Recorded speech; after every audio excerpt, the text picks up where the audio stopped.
مصطفیٰ کریم کے بعد مجھ سے اذان نہیں پڑھی جائے گی۔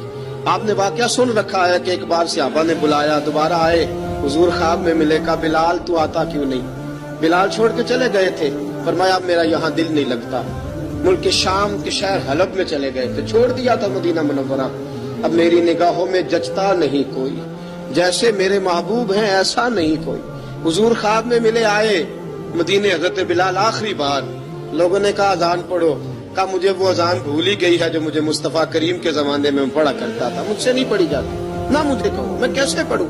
امام حسن اور حسین نے آ کے دامن تھاما نا، تو کہا بیٹا میں تمہاری نانی کا بھی نوکر رہا ہوں، میں تمہاری ماں کی چکی بھی پیستا رہا ہوں، مجھ سے کوئی فرمائش نہ کر ڈالنا، میں نے نوکری کی ہے، اور مجھے اگر اللہ نے توفیق دی تو میں تمہارے بچوں کے پیر بھی دھویا کروں گا۔